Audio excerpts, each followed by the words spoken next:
There's a certain frustration that comes with reading a book wrong. You might think, can you even read a book wrong? Well, it's not so much that I read this particular book wrongly, it's just I brought my own biases into it. I had an idea of what the book should be, how it should be structured, and when it didn't align with my preconceived notions, I disliked it a lot until I ended up loving it by the end. And that book is The Guest List by Lucy Foley. Now, I picked this one up on a whim. It was very popular. It had its time in the sun when it came out. Obviously, a very popular mystery novel, very iconic cover, very long story short, it kind of hooked me on the mystery genre. So, in a way, Lucy Foley is actually my gateway into this genre, which I am really grateful for. Does that mean the book is good? Well, yes and no. Let's talk about it. So, the guest list is about this big, illustrious wedding held by very rich and famous people. A hot couple called Jules and Will, who have a lot of status, a lot of money, are very glamorous, and have so much sex. They have, of course, invited many people to their wedding, of course, hence the name The Guest List. The wedding is held on this remote island off of Ireland, and instantly you feel the Agatha Christie inspiration and vibe. There's a remote location, there's a large cast, and motivations arise to the surface of who could the killer be. The way the book works is that you kind of have this threat of the present day where they find the body. We don't know who has been killed, but and it's a very short thread, and then we cut back to before the wedding, and then we see a lot of characters. We bounce back between so many POVs, and then we see a little bit of the present, and then back again, and then we bounce around, and then a little bit of a present, and so on and so on. So we always get this little momentum going, and towards the end, the two storylines eclipse. Right? Normally, these kinds of books have a clear loop and structure to it. And a murder happens early, everyone is suspected, everyone has a motive, and at the end, the reader and the detective figure it out by putting together the clues.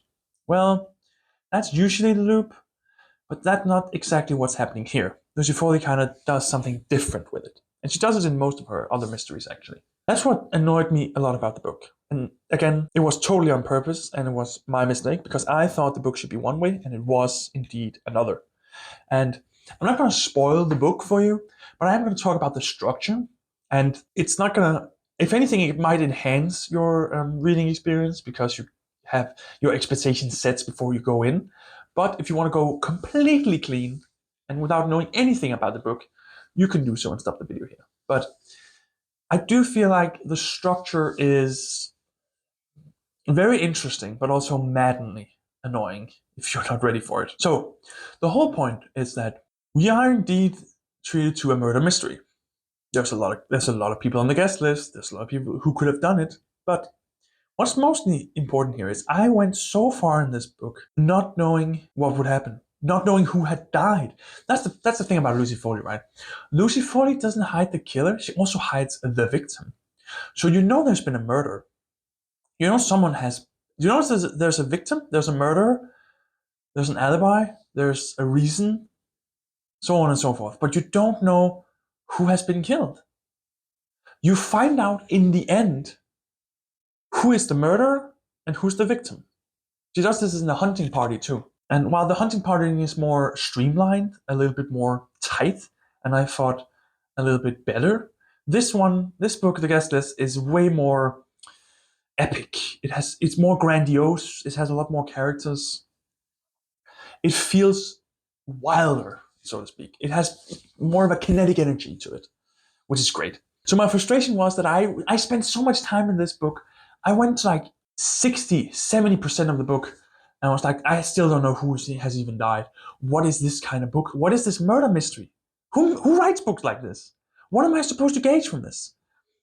This, of course, means on a structural level, the start is just establishing all these characters, bouncing around them so much, and you have no idea what the story even is building towards, aside from murder, of course. But that means that the beginning of Lucy Foley's mystery novels are always a little bit, how should I put it? they're kind of slow. Not in the sense that it's boring, but you don't know the people's relationship, their backstory. That will be revealed. But in the beginning, the first 20-30%, it's just a lot of, and there's a lot of unlikable people in this book. And it's so hard to stay really excited when you're like, oh, another rich asshole doing rich asshole thing. Not all of them, of course. And all the POVs are technically not that bad, but it's just so, we don't know who the murderer is. We don't even know who the victim is. So why should I care about these people? Now, the opposite is also true. That means the last 20-30% of the book is a page turner. I could not put it down. Every time I read a Lucy Foley, I have to set aside extra time for the ending because I just want to know what happens. And it's such an interesting way to find out who got killed and why. Because that means you're theory crafting extra hard. It's not like, oh, who has motivation or a reason to be the murderer, right?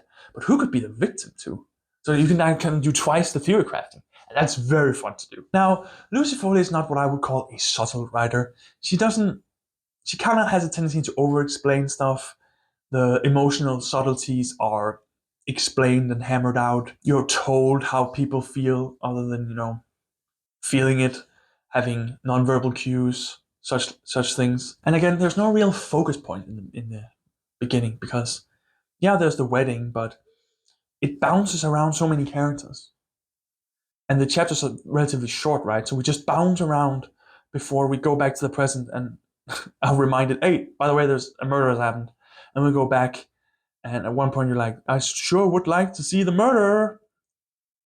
Who is dead? But of course, you will find out, but only in the end. Now, this brings me to a little bit of a broader point on criticism. There's a difference between textual criticism and personal criticism. Now, I personally might have a problem with the structure of the book, but I also had a problem with some of the character dynamics. But those two things are completely different because the character dynamics was more me personally not liking them. I didn't like particular ways some of the character dynamics were handled, but that was more me. That was more a personal preference from my point. Whereas the structural things, again, still technically a personal preference, but there's a purpose to it, right? And I ended up really liking it. So it's always valid to look at what don't you prefer and what does the book try to do, and does it succeed, does it not? I don't want to be bogged down in that point, but I do recognize that some of my rougher thoughts on the character dynamics were down to personal preference and personal biases of things in my own life. And the structure thing annoyed me until I realized what it was, and then it didn't annoy me anymore because I kind of could see it, but I had to get to the end to see it. In the end, I stopped worrying. How I stopped worrying and started loving the guest list, I just kind of let go. By the end, I was so far in, I was like, of course, I'm not going to get the murder maybe ever. Let's just stick to it. Let's just see what happens now.